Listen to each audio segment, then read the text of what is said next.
Asyhadu an la ilaha illallah wahdahu la syarikalah wa asyhadu anna Muhammadan abduhu wa rasuluhu alladzi la nabiyya ba'dah. Para bapak dan ibu yang dirahmati Allah, alhamdulillah di kesempatan subuh yang penuh berkah ini mudah-mudahan kita memohon kepada Allah ya keberkahan di waktu yang penuh berkah ini, sebagaimana Rasulullah senantiasa berdoa di setiap subuh, di setiap paginya. Allahumma barik li ummati fi bukuriha, ya Allah berkahilah umatku di setiap paginya. Mudah-mudahan dalam berbagai kesibukan ya kita menyempatkan diri untuk thalabul ilmi ya di tengah kesempitan yang waktu yang ada.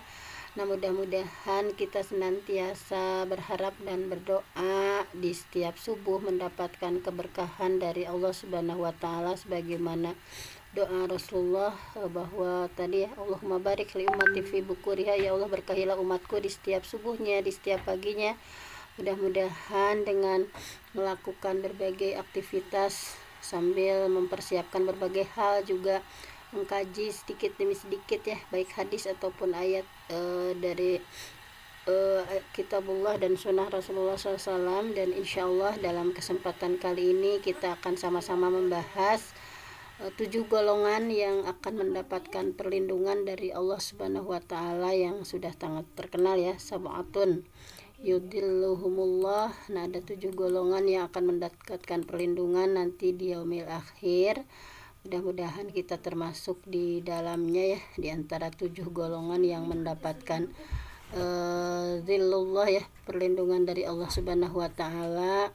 Nah, langsung saja di sini bahwa di antara yang 7 mendapatkan perlindungan itu, hadisnya sudah sangat terkenal ya. Wa an Abi Hurairah radhiyallahu anhu anin Nabi sallallahu alaihi wasallam. Hadis diterima dari Abi Hurairah, semoga Allah meridhoinya, dari Nabi Muhammad sallallahu alaihi wasallam.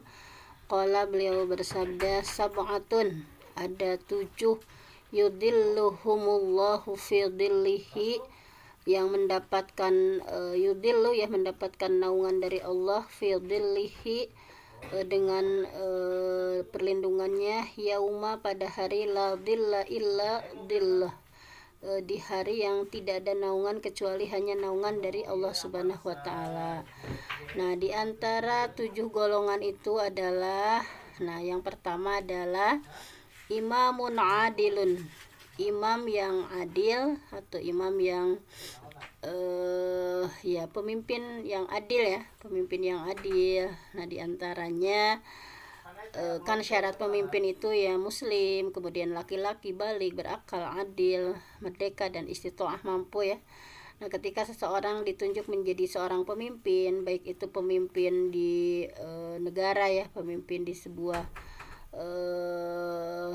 masyarakat keagamaan atau apapun. Nah, ini ketika dia mampu memimpin dengan adil, nah di sini maka insya Allah akan menjadi salah satu golongan yang akan mendapatkan perlindungan dari Allah. Sebagaimana yang kita tahu kan kondisi di padang mahsyar itu matahari hanya 1 mil ya jarak dari manusia saat itu, sehingga keadaan manusia itu sangat memprihatinkan. Ada yang mereka mandi keringatnya itu ada yang sampai ila ka'bai, ada yang sampai mata kaki, ada yang sampai rukbatai, ada yang sampai lutut gitu ya. Selama 50.000 tahun mereka menunggu pengadilan Allah dalam kondisi seperti itu. Ada yang ilah hakwai, sampai hakwai ya, sampai ini apa nyebut bahasa Sunda natanya, cangkeng gitu ya. Wa asyara ilafih, dan ada juga yang bermandi keringat sampai wa asyara ilafih, Rasulullah mengisyaratkan sampai mulut gitu ya. Bagaimana kondisi yang sangat mengerikan. Hanya ada 7 golongan yang akan mendapatkan perlindungan dari Allah ya, di antara sekian triliun manusia yang sedang mendapatkan yauma yaqumun nas ya, sedang berdiri menunggu pengadilan Allah. Nah, maka mudah-mudahan kita termasuk di antara 7 golongan ini. Nah, di antaranya tadi imamun adilun, imam yang adil. bahwa dalam surah At-Tolak ini ya, misalnya bahwa keadilan itu dipersyaratkan untuk menjadi sebuah saksi gitu ya.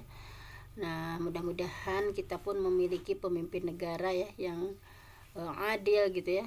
Nah, insya Allah maka ini adalah pahalanya luar biasa, akan mendapatkan perlindungan di mana orang-orang tidak mendapatkan perlindungan. Nah, di antaranya ketika seorang ditunjuk menjadi seorang pemimpin, kemudian dia tidak adil gitu ya, bahwa al-imam ra'in mas'ulun an ra'iyati, bahwa pemimpin itu pengurus rakyat akan diminta pertanggungjawaban atas rakyat yang dia urus ya. Ketika dia sebaliknya malah zalim, maka berbagai ancaman sudah disiapkan ya dalam syariat Islam. Tetapi sebaliknya ketika dia mampu menjadi pemimpin yang adil, maka menjadi orang nomor satu yang akan mendapatkan perlindungan dari Allah. Nah, di sini mamin amirin yali amral muslimin, tidaklah seorang pemimpin mengurusi urusan kaum muslimin, thumma la yajhadu, kemudian dia tidak bersungguh-sungguh lahum untuk mengurus mereka, wayan sohu, dan tidak menasihati mereka, illa lam yadkhul ma'ahum, kecuali dia tidak bisa masuk surga bersama mereka. Nah, ini ya, harus menjadi seorang pemimpin harus bersungguh-sungguh dalam mengurus apa yang dipimpinnya ya. Kemudian jangan sampai terjadi seperti ini. Nah, bahwa pemimpin tidak mungkin masuk surga ketika dia itu tidak bersungguh-sungguh dalam mengurus urusan yang dipimpinnya dan tidak memberikan nasihat kepada yang dipimpinnya. Nah, bahwa ini ya diantaranya juga hadis riwayat dari Abu Daud. Nah, kemudian untuk pemimpin mungkin tidak akan terlalu panjang ya, bahwa sinfani, ada dua golongan, min umati, dari umatku, idza sholaha, apabila keduanya baik, sholaha sairun nas, maka akan baik seluruh manusia, yaitu al umaro, yaitu para pemerintah dan para ulama ya, wal ulama, dan ulama.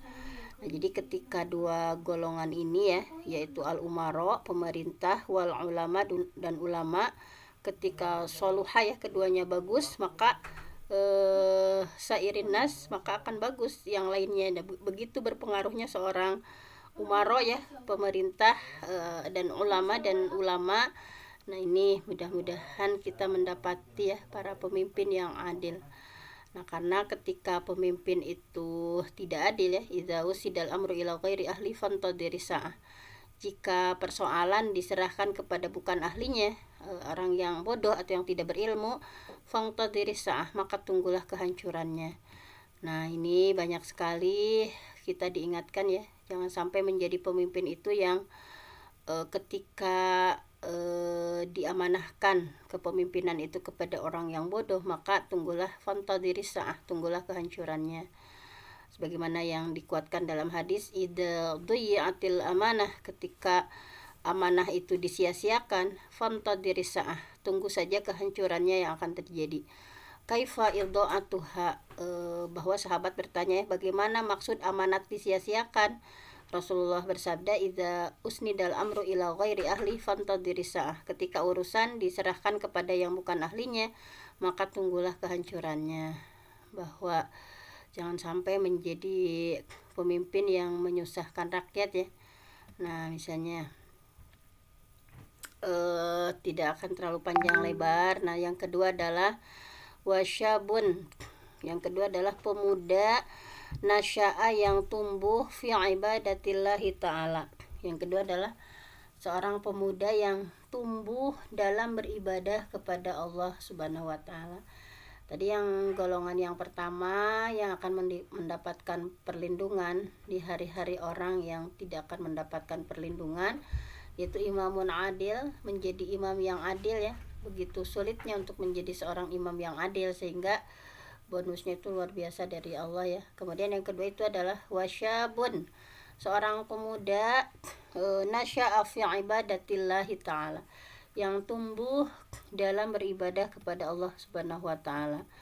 Nah, ini kondisi di kita di Indonesia ya. bahwa pemuda itu 62,4 juta orang ya. Jadi dari seluruh jumlah penduduk itu sangat potensial, sehingga kita akan mendapatkan bonus demografi ya. Tetapi tentu saja banyak sekali cobaan ya untuk pemuda saat ini, dengan adanya hedonisme, adanya free sex, adanya narkoba dan lain sebagainya gitu ya. Nah, jangan sampai kita mengingatkan ya para pemuda bagaimana di zaman Rasulullah. Nah, di sini di surah Ar-Rum diingatkan dulu, A'udzubillahi minasyaitonirrajim, Allahul ladzi khalaqakum min dha'fin, dan dialah Allah yang menciptakan kamu dari dha'fin, asalnya lemah, summa ja'ala min ba'di dha'fin quwwah, kemudian Allah menjadikan kamu setelah lemah itu menjadi kuat, summa ja'ala min ba'di quwwatin dha'fa, kemudian dia menjadikan kamu menjadi lemah lagi, wasyaibah, dan beruban, yakhluqu ma yasha wa wal alimul qadir. Nah, ini ya, bahwa lemah, kita asalnya menjadi lahir sebagai seorang bayi dengan penuh lemah ya, kemudian menjadi seorang pemuda yang kuat, kemudian akan menjadi lemah lagi, wasyaibah. Nah, ini sangat potensial sekali ya di usia pemuda ini, bahwa syubanul yaum rijalul ghad, banatul yaum ummahatul ghad, bahwa pemuda hari ini rijalul ghad, pemimpin di masa yang akan datang, banatul yaum, dan pemudi hari ini ummahatul ghad, pembimbing di hari yang akan datang. Nah, bahwa bagaimana para pemuda di zaman Rasulullah ya. Nah, di sini ada salah satu kutipan dari Imam Syafi'i ya, bahwa zatal fata wallah bil ilmi wat tuqa, bahwa eksistensi seorang pemuda itu demi Allah dengan ilmu dan ketakwaan. Ketika seorang pemuda tidak punya ilmu, tidak punya ketakwaan, maka hilanglah jati dirinya. Nah, sehingga di sini diingatkan oleh Imam Syafi'i ya, barang siapa yang tidak belajar di waktu muda, bertakbirlah atas kematiannya gitu ya. Fakabir alaihi arba'an. Nah, jadi idealnya seorang pemuda itu adalah penuh dengan wawasan keilmuan. Seorang pemuda itu dihiasi dengan berbagai ketakwaan. Nah, ketika tidak ada di dalam diri identitas seorang pemuda itu tidak punya ilmu, tidak punya ketakwaan, maka otomatis dia tidak punya jati diri. Nah, di sini kita diingatkan bahwa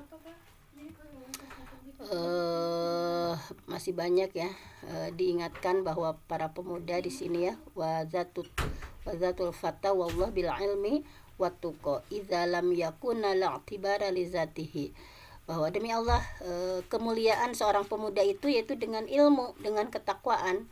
Kalau ilmu dan ketakwaan tidak ada, maka tidak ada kemuliaan sedikit pun seorang pemuda tadi. Tadi ya diingatkan, waman fatahu ta'lim, barang siapa yang luput dari belajar di masa mudanya ya, waqta syababihi fakabir alaihi arba'an liwafatihi, maka bertakbirlah untuknya 4 kali karena wafatnya. Jadi nggak dianggap gitu ketika seorang pemuda luput belajar di masa mudanya. Nah, ini harus misalnya kayak kepada anak kita ya, mumpung masih muda, carilah ilmu sebanyak-banyaknya gitu ya. Jangan sampai pemuda itu tidak dihiasi dengan ilmu, tidak dihiasi dengan ketakwaan. Nah, ini maka diingatkan oleh Imam Asy-Syafi'i, wa man lam yadzuq murrat ta'allum sa'atan tajarra dzul jahli tula hayatihi, wa man lam yadzuq, barang siapa yang tidak mau merasakan atau tidak mau mencicipi murrat ta'allum, pahitnya belajar, sa'atan, walaupun sesaat, maka pemuda itu tajarra dzul jahli tula hayatihi, ia akan merasakan kehinaan sepanjang hayatnya. Jadi intinya para pemuda dimotivasi untuk betul-betul ta'allum ya, belajar. Nah, karena ketika tidak mau merasakan pahitnya belajar, maka ia akan merasakan kehinaan sepanjang hayatnya. Isbir ala murril jafa min muallim fa inna rusubal ilmi fi nafaratihi, bahwa bersabar atas pahitnya menghadapi guru yang kaku sikapnya. Sesungguhnya kegagalan dalam menuntut ilmu itu karena lari dari guru tersebut ya, lari karena tidak sanggup menghadapi hal itu. Nah, jadi betapa Imam Syafi'i ya menekankan seorang pemuda tadi ya, di antara dua golongan kedua yang akan mendapatkan perlindungan dari Allah. Tetapi tentu saja pemuda yang seperti apa ya, mudah-mudahan kita memiliki ya putra putri gitu ya, yang sekarang sedang menganjak pemuda itu diingatkan untuk betul-betul merasakan pahitnya mencari ilmu gitu ya. Karena kalau seorang pemuda atau pemudi tidak merasakan pahitnya mencari ilmu, maka di sini bahwa tajarru'a dzullal jahli tulah hayatihi, ia akan meneguk kehinaan sepanjang hidupnya. Kita motivasi mencari ilmu sebanyak-banyaknya ya. Nah, ini bisa dilihat generasi emas pertama ya di masa Rasulullah ya, di masa para sahabat. Nah, ini bagaimana para pemudanya luar biasa ya. Udah Ali bin Abi Thalib misalnya ya, Zubair bin Awam. Nah, ini 8 tahun ya sudah berkiprah. Nah, Ali itu kan masuk Islamnya 10 tahun ya, sehingga sudah betul-betul menjadi pembela agama Islam ya. Kita lihat nah di usia Abdullah bin Mas'ud misalnya, kemudian di usia 14 tahun, kemudian Sa'ad bin Abi Waqqas gitu ya, kemudian Ja'far bin Abi Thalib. Banyak sekali ya. Kalau sekarang kan usia segitu apa sih yang dilakukan oleh para pemuda, tetapi pemuda di zamannya Rasulullah ya, kita sangat mendengar bagaimana kehebatannya. Di antaranya kehebatan para pemuda yang di zaman Rasulullah itu kita bisa mendapati Ali bin Abi Thalib tadi ya, misalnya beliau sejak remaja baru mencapai 10 tahun juga udah masuk Islam, dan betul-betul sama Rasulullah ya. Ali itu luar biasa sekali kiprahnya di dunia Islam. Bagaimana perjuangan Ali bin Abi Thalib membela risalah Rasulullah ya. Salah satunya ketika melindungi Rasulullah dari rencana pembunuhan suku Quraisy. Bahkan seorang Ali, pemuda yang baru usia 10 tahun ya, mempertaruhkan nyawanya untuk tegaknya Islam, untuk membela Rasulullah. Kemudian kita mengenal ada Mus'ab bin Umair misalnya. Mus'ab bin Umair itu adalah seorang pemuda yang luar biasa sekali, bahwa Mus'ab itu tadinya yang sama orang tuanya itu betul-betul diogok gitu ya, tampan, kemudian pakaiannya selalu rapi, selalu wangi gitu ya. Nah, tetapi ketika Mus'ab diketahui oleh ibunya bahwa sudah masuk Islam, maka Mus'ab apapun yang berbagai kemewahan yang ia dapat dari ibunya hilang seketika gitu ya. Sehingga Mus'ab bin Umair menjadi pemuda yang serba kekurangan, kemudian kesehatannya semakin menurun. Nah, tetapi luar biasa sekali ya Mus'ab dalam peristiwa hijrah ya, kita masih ingat ya bahwa beliau itu dipercaya oleh Rasulullah SAW, bahwa beliau sangat luar biasa sekali sebagai seorang pemuda ya, berpartisipasi dalam berbagai perang, Badar ataupun Uhud. Bahkan di perang Uhud Mus'ab dipercaya memegang panji perang ya, sampai beliau terbunuh di tengah peperangan dan menjadi mati syahid. Nah, jadi kalau di zaman Rasulullah itu ya kayak Zubair bin Awam misalnya ya, pengikut setia Rasulullah, bahwa bahkan usianya saat itu usianya 15 tahun gitu ya. Tetapi di antara 7 orang yang pertama masuk Islam, nah ini Zubair bin Awam juga luar biasa ya, merupakan salah satu di antara 10 sahabat yang dijanjikan masuk surga ya, Zubair bin Awam. Dari sejak mudanya luar biasa sekali sudah berkiprah terhadap perjuangan Islam. Kemudian Abdullah bin Abu Bakar ya, nah ini juga luar biasa sekali. Nah, banyak sekali pemuda-pemuda di zaman dulu ya, di generasi emas. Jadi usia baru kayak ini Usama bin Zaid misalnya, ketika usia 18 tahun sudah diamanahi Rasul sebagai komandan pasukan Islam untuk menyerbu kota Syam misalnya, bahwa luar biasa sekali banyak para kiprah pemuda ya yang dilakukan di masa generasi emas pertama. Nah, kemudian kita juga mengenal Nabi Ibrahim ya radhiyallahu an, ketika qalu sami'na fatan yadhkuruhum yuqalu lahu Ibrahim. Mereka berkata, kami dengar ada seorang pemuda. Nah ini bagaimana kiprah Nabi Ibrahim saat pemuda ya, mencela berhala-berhala dan itu ya, semuanya dimusnahkan oleh Nabi Ibrahim gitu ya. Begitu beraninya saat itu ya Ibrahim sebagai seorang pemuda ya. Nah Nabi Ibrahim sebagai seorang pemuda. Kemudian kita juga mengenal Ashabul Kahfi, bagaimana keberanian mereka ya. Id awal fityatu ilal kahfi faqalu rabbana atina min ladunka rahmatan wa hayyi' lana min amrina rasyada. Ingat ketika pemuda itu mencari tempat berlindung ke dalam gua, kemudian mereka berdoa, wahai Tuhan kami, berikanlah rahmat kepada kami dari sisimu dan sempurnakanlah bagi kami petunjuk yang lurus dalam urusan kami ini. Nah ini yang digambarkan dalam Al-Quran ya, baik itu Nabi Ibrahim, kemudian tadi para pemuda di zaman Rasulullah, di zaman sahabat, kemudian Ashabul Kahfi sebagai simbol pemuda yang soleh. Kemudian nanti ini diceritakan ya, nah naqussu 'alaika naba'ahum bil haqq innahum fityatun amanu bi rabbihim wazidnahum huda.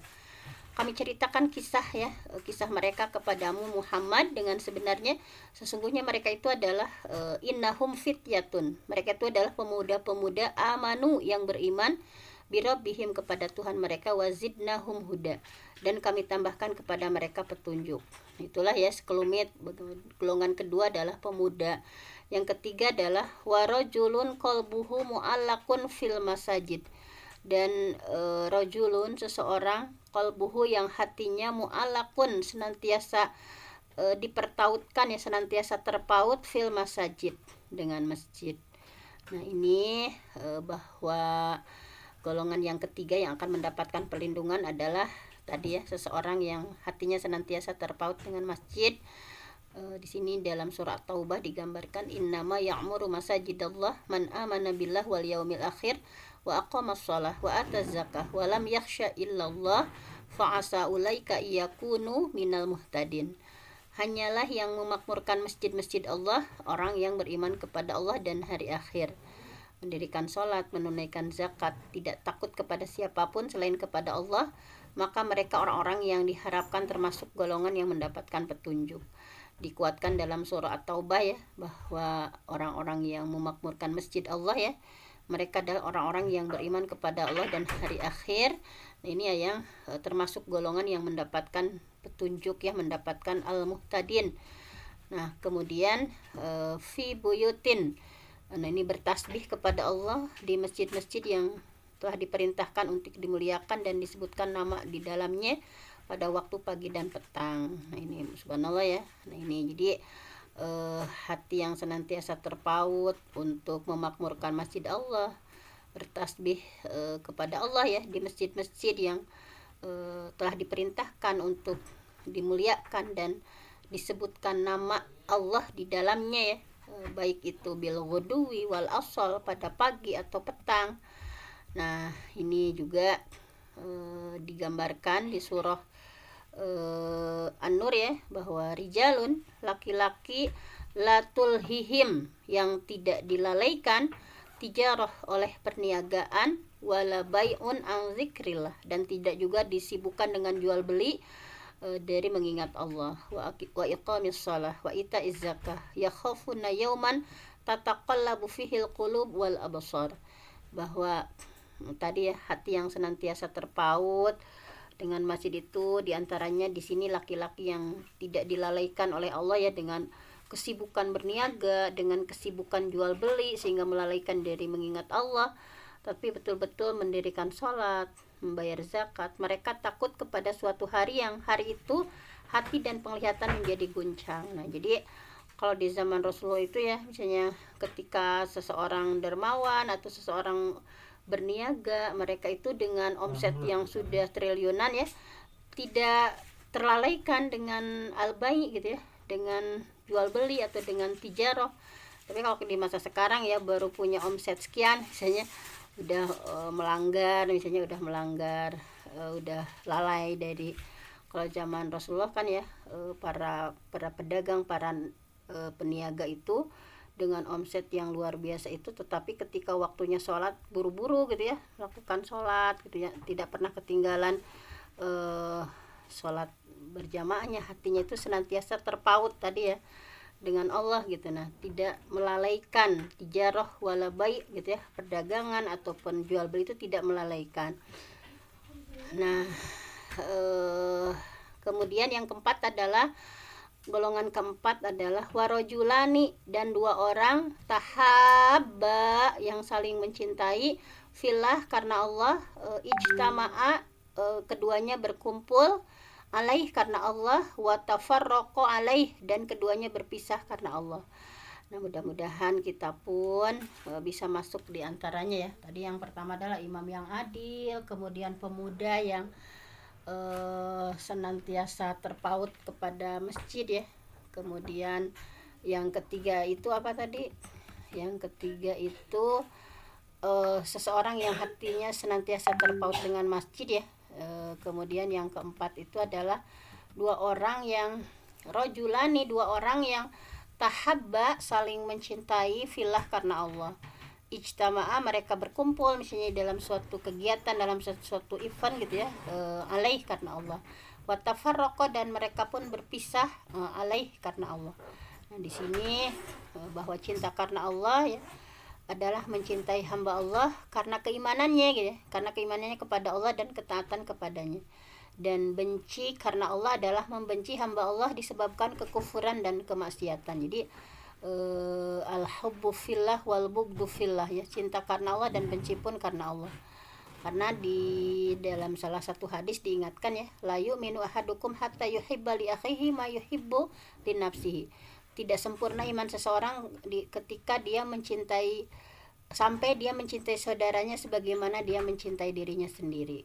Jadi dalam Islam itu konsepnya ya, la yu'minu ahadukum, tidak beriman salah seorang di antara kalian, hatta yuhibba li akhihi, sampai dia itu mencintai saudaranya, ma yuhibbu li nafsihi, sebagaimana dia mencintai dirinya sendiri. Nah, jadi ada kewajiban misalnya tidak hanya fokus pada diri sendiri, tapi yuhibba li akhihi, mencintai saudaranya, ma yuhibbu li nafsihi, sebagaimana ia mencintai dirinya sendiri. Nah, dalam salah satu hadis dikuatkan ya, walladzi nafsi biyadihi la tadkhulul jannah hatta tu'minu wa la tu'minu hatta tahabbu. Nah, ala adullukum ala syai' idza fa'altumu tahabbtum afsyus salam bainakum. Nah, ini diantaranya dalam Islam itu indahnya ya, demi Allah, walladzi nafsi biyadihi, demi Allah, bahwa demi zat yang dirinya berada dalam kekuasaannya, la tadkhulul jannah, bahwa kalian itu tidak akan masuk surga, hatta tu'minu, sampai kalian beriman, wala tu'minu hatta tahabbu, dan kalian tidak disebut beriman, belum beriman sampai kalian tahabu, saling mencintai.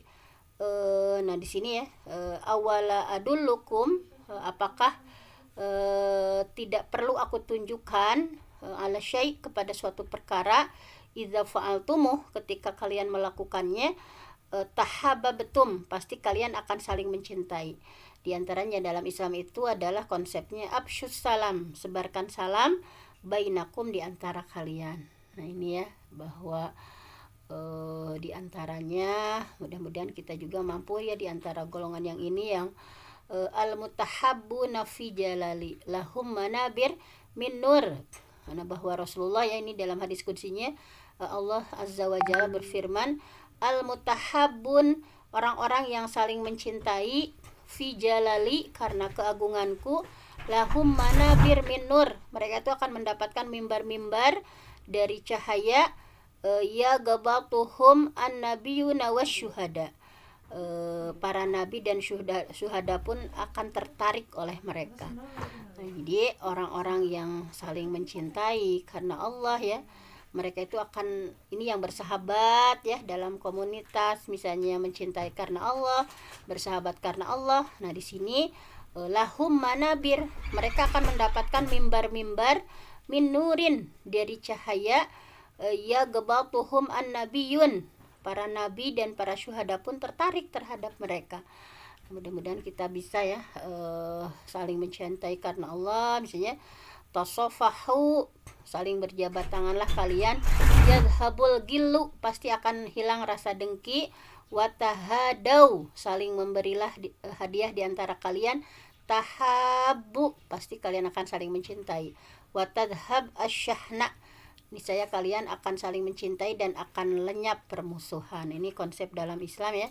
Yang kelima adalah, nah kita percepat udah terlalu siang, warajulun da'athu imra'ah dzata mansab wa jamal faqala inni akhafullah.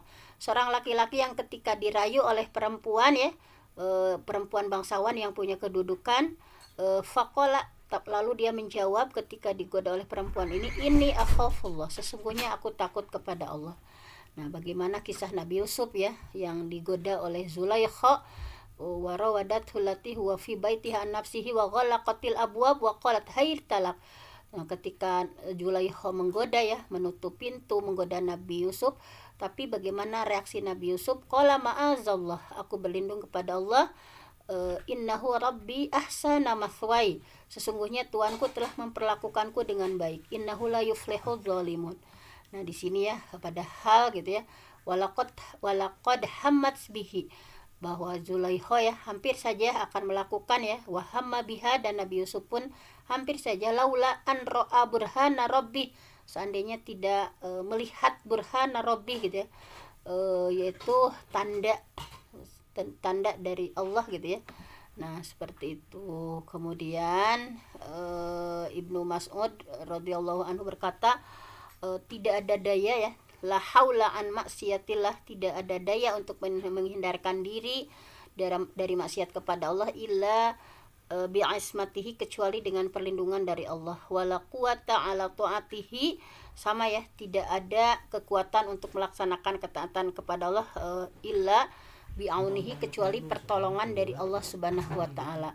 Yang keenam adalah rajulun tasaddaqa, seseorang yang mengeluarkan sedekah, bisa bisodakoh, dengan sodakoh, fa'akhfaha, kemudian dia merahasiakannya, hatta la ta'lama, sehingga shimaluhu, tangan kirinya sampai-sampai tidak tahu, matun fiku yaminuhu, apa yang diinfakkan dengan tangan kanannya. Jadi seseorang yang mengeluarkan sedekah dan merahasiakan, sampai-sampai tangan kirinya pun tidak tahu apa yang diberikan oleh tangan kanannya. Jadi bersedekah dengan rahasia ya, itu juga akan termasuk golongan yang akan mendapatkan perlindungan dari Allah Subhanahu wa taala.